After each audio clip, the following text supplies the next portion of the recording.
My name is Natalie. I'm 26 years old. For as long as I can remember, I've been the other daughter. The quieter one, the dreamer, who preferred sketchbooks and scraps of fabric over textbooks filled with business theories. In our family, there was only one star, my older sister Lillian. She was 3 years ahead of me with her dazzling smile and her MBA degree that my parents bragged about to every neighbor, colleague, and distant relative they could corner at a barbecue. I can still see the way they looked at her eyes, glowing as if she carried the sun in her palms. And me, I was the shadow trailing behind, clutching at threads no one thought would amount to anything. But the funny thing about shadows, they grow longer in time. When I was 12, my grandmother, the only person who ever really saw me, walked into my room one afternoon. She found me bent over my desk, carefully hand-stitching a lopsided dress for my favorite doll. I didn't even notice her watching until she cleared her throat. Without a word, she disappeared into the attic and came back dragging down something that looked like it belonged in a museum, an ancient Singer sewing machine, black metal body, gleaming faintly, with the old foot pedal and everything. "This was mine when I was a girl," she said, setting it on my desk with a weight that felt ceremonial. "It's time someone else made magic with it." That machine wasn't just a gift, it was a lifeline. My world shifted. I went from patching up doll clothes to altering my jeans from simple stitches to experimenting with skirts made entirely from scratch. By the time I hit high school, I was the dress girl. Friends lined up before homecoming, begging me to hem tweak or transform their gowns. It was the first time I'd felt useful, important, even admired. Meanwhile, Lillian was already conquering. She interned at banks during summers, collected awards, and strutted through life as though the future was already signing contracts with her name. My parents adored her ambition. Every dinner conversation circled back to her successes. If I mentioned a new design I was working on, Dad would grunt, "That's nice," before asking Lillian about stock market predictions. Still, I pressed forward. I went to fashion school, learning pattern making and draping, while Lillian polished her business strategies at a prestigious private university. After graduation, I found work at a small atelier. The pay was barely enough to cover rent, but I was learning from women whose fingers had decades of stories stitched into them. Yet every night, I went home restless, sketching designs that begged to be born. I wanted my own space, my own clients, my own name on the door. So I did what I thought would finally prove my worth. I put together a business plan. Not just some half-hearted idea, I poured my soul into it. Market research, competitor analysis, revenue projections. Charts, tables, graphs. I rehearsed my pitch in front of the mirror until my throat went dry. I asked for something reasonable, $25,000. Enough to rent a modest studio for 6 months, buy industrial machines fabric, and launch a small marketing campaign. I promised I'd pay it back with interest in 2 years. The day I chose to present my plan, I drove to my parents' house, heart pounding like it was Judgment Day. Mom was in the kitchen, chopping vegetables with her usual sharp precision. Dad sat in the living room, golf on TV, barely glancing at me. "Can we talk?" I asked, clutching my leather folder like it contained my entire existence. Dad muted the TV, but didn't look up right away. Finally, with a sigh, he turned. "About what?" "My business plan," I said, trying to sound confident. "I want to open my own atelier." The words seemed to pull his attention, but not in the way I hoped. His eyebrows rose with that familiar look, the one that meant I was about to waste his time. Still, I launched into my presentation. I showed them everything, charts of the wedding dress market's growth, calculations of profit margins for custom alterations. Testimonials from colleagues who promised they'd send clients my way. My voice shook at first, then steadied as I found my rhythm. But Mom never lifted her eyes from the cutting board. Her knife hit harder and harder against the wood, each thud like a countdown to rejection. Finally, Dad asked, "How much?" "25,000, I said. He laughed, not kindly, dismissively, like I'd asked him to fund a trip to Mars. "We don't have that kind of money lying around, Natalie. If you're serious, go to a bank. Take out a loan." "I can't get a loan without collateral. You know that. But I can pay you back in 2 years with interest. It's all here." I flipped to the projection page, shoving it toward him. He didn't look. He stood up, stretched, and shook his head. "Even if we had it, it's too risky. Businesses like this fail all the time. Not with proper planning. I've done the research." Mom finally spoke, her tone flat, dismissive. 90% of businesses fold within the first year. "What makes you different?" Her words stung, but I forced myself to answer. "Because I'm not doing this for flash. I'm doing it for people, alterations, custom pieces. There's always demand." Dad waved his hand, ending the discussion. "Enough. It's a waste. Stick to your job. At least it's stable. I stood there, my carefully prepared plan burning holes in my hands. My throat tightened, but I swallowed the scream, clawing to get out. Instead, I packed up my folder, tucked it under my arm, and walked out without a word. The evening air hit my face like a slap. I sat in my car folder, clutched to my chest, and whispered to myself, "Don't cry here. Not where they can see." That night, lying awake, their words replayed on a loop. Too risky. Waste. Loser. Words that had haunted me since childhood, now weaponized against the very dream that gave me purpose. But what they didn't know, what even I hadn't realized yet, was that rejection has a strange way of planting seeds. Seeds of defiance, of quiet, burning determination. I didn't know it then, but their no would become the foundation of the greatest yes of my life. A month passed after my parents' rejection. I buried myself in work at the atelier, telling myself not to hope for more. But at night, when the machines were silent and I was alone with my sketches, the bitterness would rise. I had shown them numbers, a plan, a future, and they had laughed. Then came Dad's birthday. The house was full that evening, the kind of family gathering where laughter was always a little too loud, as if it were hiding something. Relatives filled the dining room, the smell of roast beef and red wine hanging heavy in the air. I sat wedged between cousins I barely knew, keeping my head down, sipping water while others clinked glasses of wine. And then Lillian stood up. She wore a tailored suit the color of midnight, the kind that screamed expensive before you even noticed the discreet designer logo on the cuff. Her hair gleamed under the chandelier. She lifted her glass eyes shining with that deliberate kind of charm she had perfected years ago. Before we sing happy birthday, she began, her voice clear and confident. "I want to make a toast." Everyone turned to her. My parents beamed as if they were seeing royalty. My stomach tightened. "I want to thank Mom and Dad," she continued, "for believing in me, for supporting my dreams." She paused, letting the suspense hang like a violin note. Then she smiled. "Thanks to your investment, I'll be opening my exclusive clothing boutique in 3 months." The words dropped into the room like a grenade. My hand slipped. The wine glass I was holding tipped, spilling crimson across Mom's white tablecloth. Gasps erupted around me, but I barely heard them. My ears were ringing. "Wait!" My voice cut through the chatter sharper than I intended. "What investment?" Lillian turned her head slowly, like she'd forgotten I was there. Her lips curled into that familiar half-smile, equal parts pity and triumph. "Oh, Mom and Dad are helping me start my business. Isn't it wonderful?" The room buzzed with congratulations. My parents glowed under the attention, nodding proudly as relatives patted their backs. I stood frozen, the taste of betrayal sharp on my tongue. Finally, I forced out the question, each word dragging through me like glass. "You said you didn't have money. You told me that last month." Dad shifted in his seat, uncomfortable but not apologetic. "We took out a loan," he admitted. "How much?" "100,000, Lillian answered smoothly like it was nothing. The number slammed into me. 100,000. 4 times what I had asked for, handed over without hesitation. "You took out a $100,000 loan for her boutique," I said slowly, "but couldn't give me 25,000 for my atelier." "It's different," Dad said quickly, his tone hardening. "Lillian has a business degree. She knows what she's doing. I showed you my plan, with research, with projections." Mom finally broke in, her voice, cold eyes narrowing at me. "Natalie, don't make a scene on your father's birthday." I stared at her, disbelief washing over me. A boutique selling luxury clothes is less risky than custom work. "Are you serious?" "There's always demand for alterations, for weddings, for events." "Enough." Dad's voice cracked like a whip. His face flushed red. "We're investing in Lillian because she's a winner. She's always succeeded at everything." The room went silent. Forks froze midair. My breath caught. "And you," he added, his eyes sharp as knives, "you're a loser. You'll never make it." The words landed like a punch to the gut.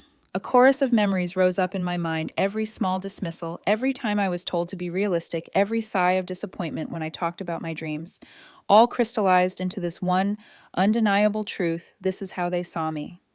A failure, unworthy, invisible unless I embarrassed them. I pushed back my chair, the screech of wood on the tile breaking the silence. My voice shook, but I forced the words out. "Happy birthday, Dad." I left the room. Behind me, I heard Mom mutter something about me being dramatic, and Lillian's laugh, soft, victorious, echoing like poison in my ears. The night air outside was cool, but my skin burned. I drove home on autopilot vision, blurring with unshed tears. My parents hadn't just refused to help me. They had chosen Lillian. Publicly, proudly, cruelly. The next morning, I woke to the sound of my doorbell. It was barely 8 a.m. I shuffled to the door, still in pajamas, eyes swollen from crying. There she was, Grandma.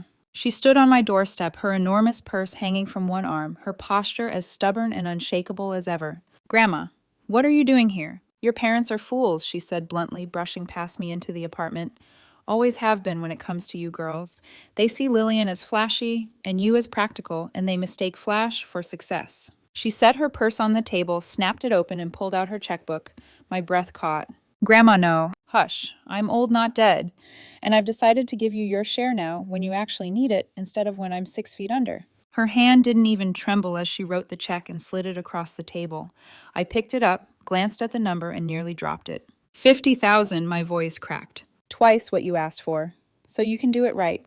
Get proper machines, rent a nice space. And most importantly, make them eat their words. I tried to protest, but the tears came faster. I leaned forward, hugging her tightly, crying into the shoulder of the only person who had never once made me feel like less. Thank you, I whispered.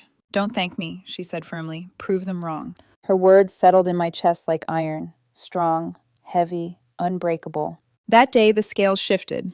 My parents had chosen Lillian, but Grandma had chosen me. And with her faith, I would carve my own path, stitch by stitch, dress by dress, until even they would have no choice but to see me. The check from Grandma didn't just pay for a studio. It gave me something far more valuable: permission to believe in myself. 2 weeks later, I stood outside a brick building in the city's arts district, keys cold in my hand. The studio was small, barely 800 square feet, but when I opened the door and sunlight spilled across the worn wooden floors, it felt like a cathedral. This is it, I whispered, stepping inside. Maria arrived minutes later, lugging in a box of supplies. Maria had been my college friend and kindred spirit, the kind of person who could thread a needle blindfolded and embroider a rose that looked like it might bloom right off the fabric. Where I was bold with cuts and drapes, she was delicate, patient, a master of detail. Our kingdom, I said with a grin. Our sweatshop, she joked, dropping the box with a thud. But her smile matched mine. The next few weeks were chaos in the best sense. We spent days setting up the studio, assembling industrial sewing machines, arranging fabric bolts on makeshift shelves, building a cutting table that took up half the back wall. The air smelled of wood shavings, fresh fabric, and possibility. At night, we collapsed onto the studio floor with takeout cartons, eating lo mein with chopsticks, while staring at the bare walls. One day, Maria said, "This place will be so busy, we won't even be able to hear ourselves think." I wanted to believe her. Our first clients were small friends of friends who needed bridesmaid dresses shortened or jackets taken in. The money barely covered rent and materials, but every time someone walked out smiling, I felt a surge of pride. It wasn't much, but it was ours. Still, doubt was always there whispering. What if my parents had been right? What if this was too risky, too small, too fragile to last? At night, I lay awake staring at the ceiling, the words loser echoing in my head. Then one morning, Maria burst through the door phone, clutched in her hand, eyes wide with excitement. My cousin Isabella's getting married. That's nice, I said, distracted, bent over a hemline. No, you don't understand, Maria said, grabbing my shoulders. Her family owns half the commercial real estate downtown. If she hires us, everyone will know about us. I blinked. You think she'd actually hire us? She saw your Instagram, Maria said, grinning. She wants to meet tomorrow. The next day, Isabella walked in, trailing the scent of expensive perfume and confidence. She was exactly what I imagined new money to look like. Designer heels, perfect manicure, sunglasses perched on her head as though the sun shone for her alone. But when she sat down, she surprised me. I've been to 5 boutiques, she said, exasperated. Everything looks the same. I want something that's actually me, not just expensive. I studied her as she talked, noting the way her hands moved. How she softened when she spoke about dancing at her wedding, about wanting to feel free, not trapped in a stiff corset. For 3 hours, we sketched, argued, revised. She wanted classic but with a twist, elegant but comfortable, something that would photograph beautifully, but also let her spin across the dance floor without tripping. Finally, I looked down at the sketch in front of me and saw at the dress. We can do it, I told her, feeling the spark ignite. Her eyes lit up. Then let's do it. What followed were the hardest, most exhilarating 2 months of my life. Maria and I poured everything into that gown. We hand-sewed French seams, stitched delicate beadwork across the bodice, and created a detachable train, so Isabella could move from ceremony to reception without losing grace. The studio lights burned late into the night, our fingers raw, our backs aching, but our hearts full. And Isabella let us document it all, behind-the-scenes fitting sketches, even little videos of me adjusting the hem while Maria worked on beadwork. We posted everything on social media. Slowly likes turned into shares, and shares turned into followers. The wedding day came, and Maria attended as Isabella's guest. I stayed at the studio too nervous to face the crowd, my stomach in knots.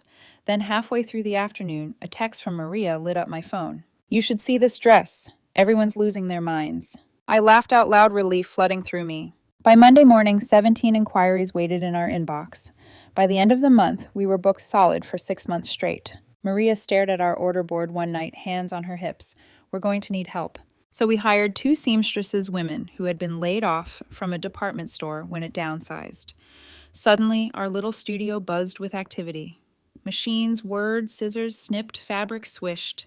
There was life here, momentum. That's when I decided it was time to stop hiding in the shadows. I hired a college kid to build us a proper website. We leaned into social media posting, daily sketches, fittings, client reactions. Every dress became a story, every reveal a celebration. And then one afternoon, Maria's voice rang out from across the room, sharp with disbelief. "Natalie, you need to see this." I wiped my hands on a scrap of muslin and walked over. She held up her phone, eyes wide. "Ashley Chen just DM'd us." I froze. Ashley Chen, the lifestyle blogger with millions of followers. A woman whose every outfit sparked online trends, whose videos racked up views in the millions. "She wants a wedding dress," Maria whispered, like speaking it too loud might break the spell. For a long moment, I just stared, the room spinning around me. This was it, the moment that could make us or break us. When Ashley Chen's message landed in our inbox, Maria and I sat frozen for nearly a full minute, staring at the glowing screen like it might disappear if we blinked. Ashley Chen, 2 million YouTube subscribers, millions more on Instagram. The woman who could turn a scarf into a trend just by nodding it on camera. "She wants a wedding dress," Maria repeated, her voice hushed, reverent. I swallowed. My palms were slick. "If we screw this up..." "We won't," Maria cut in, but her eyes betrayed the same fear I felt. Ashley didn't just want a dress. She wanted the process. She wanted fitting sketches, the long nights, and tearful laughs, the entire journey filmed as a series for her channel. It was exposure beyond anything we could have paid for, but it also meant every stitch would be scrutinized. The night before her first appointment, Maria and I sat in the studio, surrounded by fabric swatches.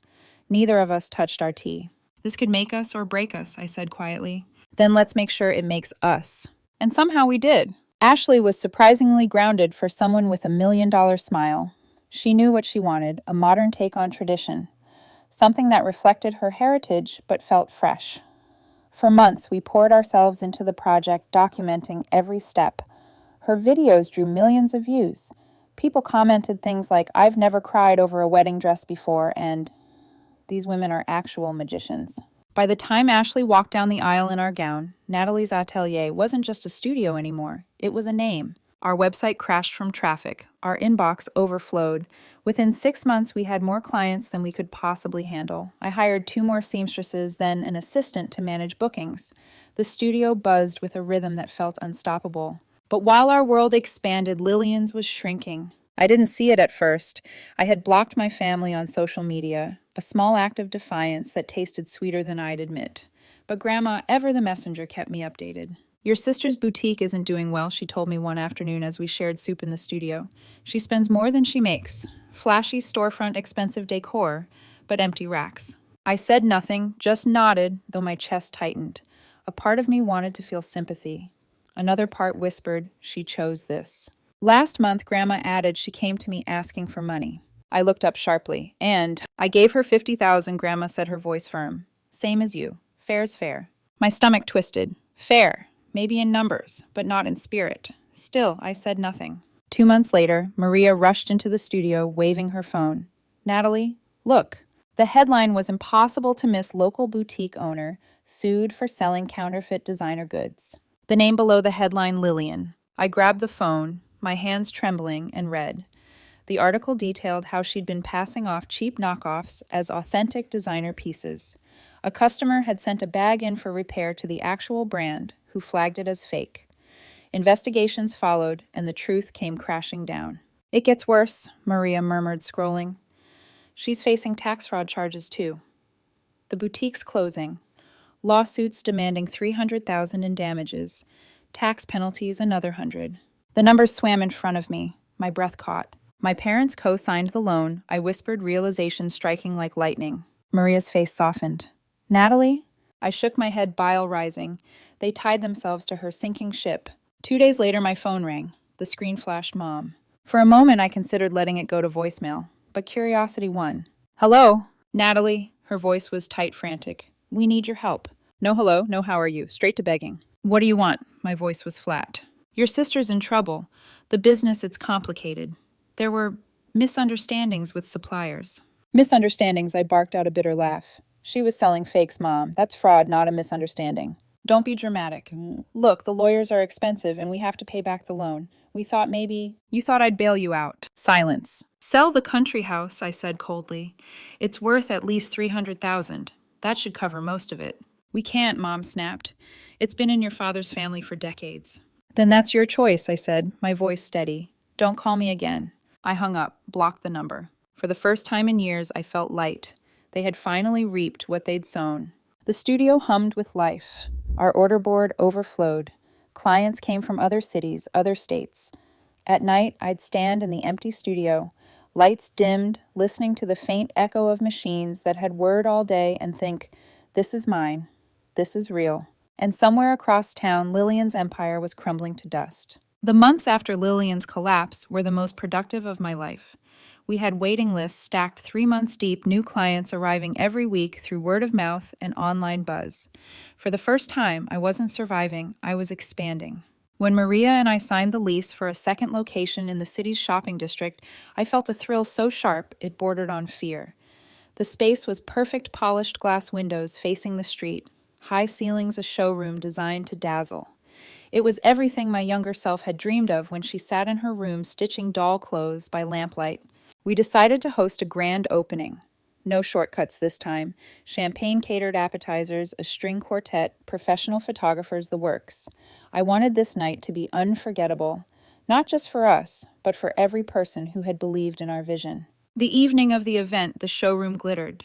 Dresses draped on mannequins under soft spotlights, delicate embroidery, catching the light like constellations. Guests filled the room, clients, vendors, local fashion bloggers, journalists. Laughter and the clink of glasses floated above the hum of conversation. I was in the middle of speaking to a reporter when the atmosphere shifted. A ripple of whispers spread through the crowd, heads turned toward the door. And there they were, my parents and Lillian. They looked out of place immediately. My mother's dress was too somber for the occasion, my father's jaw set like stone. Lillian trailed behind them, not with her old arrogance, but with a brittle kind of pride. Her designer suit a shade too tight, her smile practiced but hollow. They didn't come to celebrate. They came to claim. Natalie, Dad, said, his voice loud enough to turn heads. We need to talk. The crowd quieted, conversations faltering. Cameras flashed, journalists sensing a story. I kept my voice even. This is a private event. You shouldn't be here. Private, Lillian scoffed, stepping forward. This is a family business, built with family money. The audacity almost made me laugh. I glanced at Maria, who hovered protectively at my side. Family money, I repeated louder now so the audience could hear. You mean the money Grandma gave me? After our parents called me a loser who couldn't do anything. A murmur ran through the crowd. My parents stiffened. Mom's voice rose shrill with indignation. This is unfair. Lillian lost everything, and here you are opening a second location like you're rubbing it in our faces. I blinked at her. Unfair. My laugh was sharp. You took out a $100,000 loan for her. Ignored me when I asked for a fraction of that, and now you think you're owed a share of my success. That money Grandma gave you makes this a family investment, Lillian snapped. Her face was red now, desperation leaking through the cracks of her composure. We should all have a share. I should be running this location. I have the business degree. The crowd shifted, journalists scribbling furiously. Business degree, I tilted my head. You mean the one you used to run a boutique into the ground with fraud and tax evasion? Gasps rippled through the guests. Lillian's hands clenched at her sides. At least I had the courage to think big. You're just a seamstress playing dress-up. The insult sliced, but only for a moment. I squared my shoulders, my voice steady. This seamstress playing dress up has 2 successful locations and 0 lawsuits. What exactly are you bringing to the table, Lillian counterfeit receipts? Enough, Dad barked. Stepping forward, his face was flushed, his eyes hard. Your sister made mistakes, but she has experience. She can help you grow this business properly. Experience, I snapped. In deception. In dragging our family name through the mud, I don't need that kind of help. The tension in the room was a living thing pulsing between us. Guests stood frozen glasses halfway to their lips. Maria shifted closer, her presence steady beside me. I turned to the security guard I'd hired more for show than necessity, or so I had thought. Please escort them out. The guard moved forward. My parents blustered Lillian's protests, rising to a shout, but the decision was already made. This isn't over, Dad roared as they were pushed toward the door. You owe your family. The door slammed behind them. Silence lingered for a beat, heavy and awkward. Then the quartet resumed the crowd, slowly returning to their conversations, though I could feel the undercurrent of gossip buzzing beneath every polite smile. Maria touched my arm. You okay? I exhaled slowly, forcing my shoulders to relax. I'm fine. But inside, I wasn't fine. I was trembling not from fear, but from the knowledge that this wasn't the last time they would come for me. I didn't have to wait long. A week later, a notification popped up in the family group chat I had forgotten to leave. Mom's message. We're suing for half of Natalie's business. Our lawyer says we have a case since it was started with family money. My chest tightened. Rage surged hot, bitter. Before I could respond, another message appeared. From Grandma. Try it, and I'll disinherit all of you. Every penny goes to Natalie. I've already updated my will. I stared at the screen, stunned. Mom's reply was frantic. Mother, you can't be serious. Grandma's response was ice cold. Dead serious. Leave Natalie alone or lose everything. A laugh broke out of me, sudden and uncontrollable. My fingers flew across the screen. Bye, losers. The exact words Dad had once thrown at me now returned like a blade twisted in his own wound. Then with a deep breath, I left the group chat for good. After the grand opening and the ugly showdown, life settled into a rhythm that felt almost surreal. The new showroom thrived from day one. Clients flocked in charmed by the displays, the natural light, the elegant consultations. The original studio became a hive of production, while the new location dazzled with glass cases and soft music. For the first time, I didn't feel like I was clawing uphill. I was running with the wind at my back.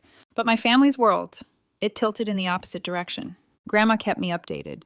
She stopped by the studio almost every week with a box of pastries or sandwiches, always pretending she was just in the neighborhood. But she always carried news with her like threads she laid on the table for me to decide whether to pick up or not. Your parents finally sold the country house, she told me one afternoon, unwrapping foil from a sandwich. Didn't get what they wanted for it either. Had to slash the price for a quick sale. The loan payments are still eating them alive. I stirred sugar into my tea silent. A part of me felt the tiniest pang, memories of summers, running through those halls, the smell of old wood and lavender in the guest rooms. But the feeling passed quickly. They made their choice, I said quietly. Yes, they did. Grandma's eyes softened. She didn't push further. It was around then she asked me for a favor. My 80th birthday is coming up, she announced as if it were a business deal. I want a dress. Not just any dress. Something that makes me look like the queen I am. I smiled for the first time that day. I have just the design in mind. The weeks that followed were strangely joyful. Between client fittings and fabric orders, I carved out time to design her dress. Royal blue silk hand-embroidered with silver thread. Elegant, regal, but comfortable enough for her to wear all evening. It was a labor of love. When she tried it on in front of the mirror, she looked 20 years younger. Her eyes gleamed with mischief as she turned this way and that. Perfect, she declared. I'll be the best-dressed woman at my own party. You always are, I said, hugging her. The night of the celebration arrived. The venue was a country club ballroom. Chandeliers glittering above white linen tables. Guests filled the room, friends, extended family, old acquaintances. Grandma sat at the main table like royalty, her blue silk dress shimmering under the lights. I arrived deliberately late, knowing my parents would be there. I spotted them immediately. Sitting off in a corner with Lillian, their posture rigid, their faces tight. They looked smaller somehow, as if the weight of their own choices had shrunken them. I didn't walk to them. I went straight to Grandma, kissed her cheek, and presented her with a matching silk wrap I'd made as a surprise. Happy birthday, Grandma, I said. You look stunning. Because my granddaughter is a genius with fabric, she replied loudly, drawing chuckles from those nearby.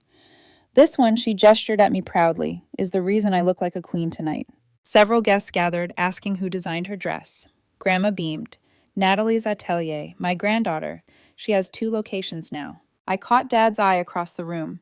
He looked older, the lines on his face carved deeper. Mom stared down at her plate, unable to meet my gaze. Lillian fiddled with her phone, pretending to be absorbed, though her hands trembled just enough for me to notice. I wondered if they heard Grandma's words the same way I did, not just pride, but declaration. Her allegiance was no longer in question. Later that night, as the party wound down, I stepped outside onto the balcony for air. The night was cool, the city lights twinkling in the distance. Behind me, laughter spilled through the doors. For a brief moment, I felt suspended between 2 worlds, the one I had built with sweat and defiance, and the one I had been born into, but no longer belonged to. They had chosen Lillian's flash over my substance, fraud over honesty, entitlement over effort, and now they were living with those choices.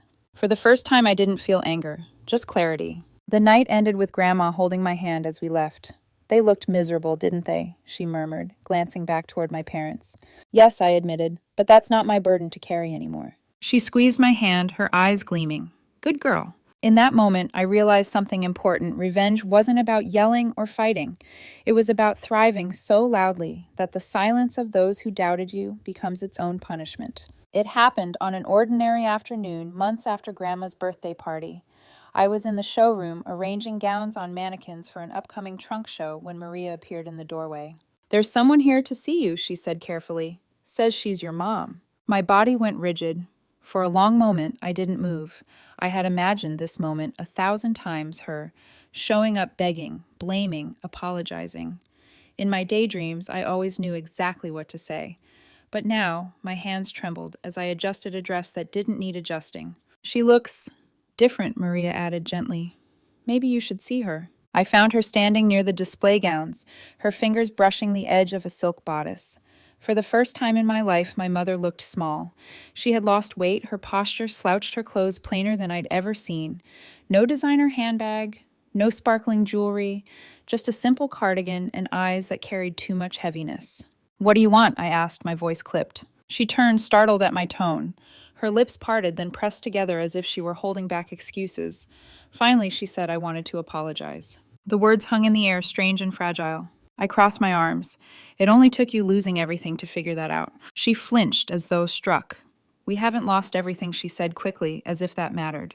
We still have the house, your father's pension. We're managing. Her hands twisted together. Lillian's doing better. She's seeing a counselor now. Court mandated, but it's helping. I stared at her, the silence pressing. She shifted under my gaze. I know you'll never forgive us, she whispered. But I need you to know we see it now. What we did to you. Choosing favorites, calling you names, dismissing your dreams. Her voice cracked. We were wrong. I felt the words press against me, but I didn't let them in. Do you? Or are you just here because you need something again? Her eyes filled with tears. I don't need anything. I miss my daughter. Anger burned in my chest, sharp and hot. You missed me for years while I was right in front of you. Her shoulders sagged. She nodded slowly as if the fight had drained out of her. You're right. We can't undo it. I just wanted you to hear me say it. She turned, her hands trembling as she adjusted her cardigan and walked toward the door. Just before she left, she looked back. Her eyes were red, her face tired. For once there was no superiority, no cold detachment, only regret. And then she was gone. I stood there frozen, my breath shallow. My anger screamed that it was too little too late. But beneath it, buried so deep I could barely touch, it was something more complicated. A grief for the mother I had always wanted, the one who only appeared when it was already too late. Maria reappeared quietly, her eyes searching mine. You okay? I let out a shaky laugh, just the past trying to crawl back. She gave a sympathetic smile, then brightened suddenly. Speaking of the future, remember that investor who reached out last month, the one who wanted to talk franchising? I frowned. What about her? She's serious. $2 million for a partnership. 40% stake, but you'd keep control. She wants to take Natalie's atelier national. My heart slammed in my chest. $2 million. Maria nodded, her grin wide. That's life-changing money. Life-changing. The words lingered as I sat down hard on the nearest chair. My mother's apology still echoed in the room, fragile and unresolved. But Maria's words rang louder, pulling me forward toward something bigger than I had ever imagined. When Maria told me about the investor's offer, I felt my entire world shift. $2 million. A chance to expand Natalie's atelier across the country, to plant roots in cities I had only ever dreamed of. But money wasn't what made my chest tighten. It was what it symbolized: validation. Proof that every sleepless night, every rejection, every bitter word from my parents had been fuel for a fire no one could put out. That evening I called Grandma. "I have news," I said, my voice trembling. She chuckled. "Good news from that tone." I told her everything: the investor, the deal, the possibility of going national. On the other end of the line, there was a long pause. "Will you take it?" she asked. "I think so," I admitted, "but I wanted to run it by you first." Her voice softened. "Sweetheart, you don't need my permission.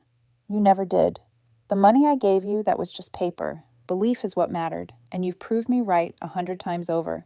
I closed my eyes, tears burning. "I just wanted you to be proud." "I already am." The deal went through a month later.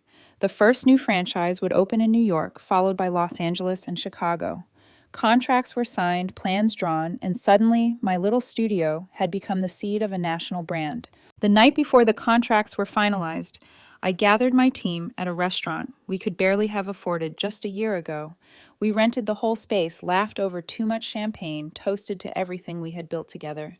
To Natalie, Maria said, raising her glass, who proved the so-called loser was the champion all along. To all of us, I corrected, "This doesn't happen without every stitch, every hand in this room." As we left the restaurant, something caught my eye. At the bar, half hidden by shadows, was Lillian. She froze when she saw me, her glass halfway to her lips. Her hair was pulled back, simply her makeup lighter than I'd ever seen. There was no designer bag, no arrogant tilt of her chin. She looked ordinary. I could have walked past. Should have, maybe. But something made me stop. "How's the job?" I asked. She blinked, startled that I spoke. "It's fine. I'm assistant manager now, in retail." She hesitated, then added, "I heard about the franchise deal. Congratulations." "Thanks." She bit her lip, her eyes flicking away before she forced herself to meet mine. "I know I don't deserve it, but do you think we could ever be sisters again?" The question hung between us, heavy with years of bitterness and betrayal. I took a breath. "I don't know. Maybe someday, but not now." She nodded, swallowing hard. "I understand.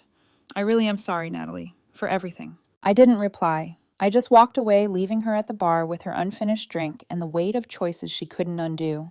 3 years passed. Natalie's atelier now had 15 locations nationwide, each one buzzing with clients. Our waiting list stretched months in advance. I bought Grandma a condo in Florida for her winters, though she still came back every summer, still dropped by the studio with sandwiches and gossip. Dad had a minor heart attack last year. I sent flowers. No card. Mom reached out once more through Grandma, asking if I might design her a dress for her retirement party. Tell her I said to check the website. She can book a consultation like everyone else. She never did. Lillian's doing better. She's a store manager now, engaged to an accountant. Every Christmas, she sends me a card. I don't respond, but I don't throw them away either. Maybe that's my way of leaving a door cracked open. Sometimes people ask if I regret cutting my family off, if I miss them. I tell them the truth. I miss the family I wished I had. The parents who might have supported both daughters equally. The sister who might have celebrated my success instead of sabotaging it. That family never existed. But what I have now is better. A business I built with my own hands. A chosen family of employees and friends who believe in me. And a grandmother who knew my worth when no one else did. Last month, Forbes published an article about women entrepreneurs who built empires from nothing. My picture was on the cover. The headline read, "From Reject to Riches, How Natalie Williams Stitched a Fashion Empire." I had it framed not for my office, but for my workshop. I hung it above my sewing machine the old singer grandma gave me, still sitting in the corner, a reminder of where I began. Every time I sit down to sketch, to sew, to create something new, I look up at that headline and smile. Because in the end, the so-called loser was the winner all along. She just needed one person to believe in her.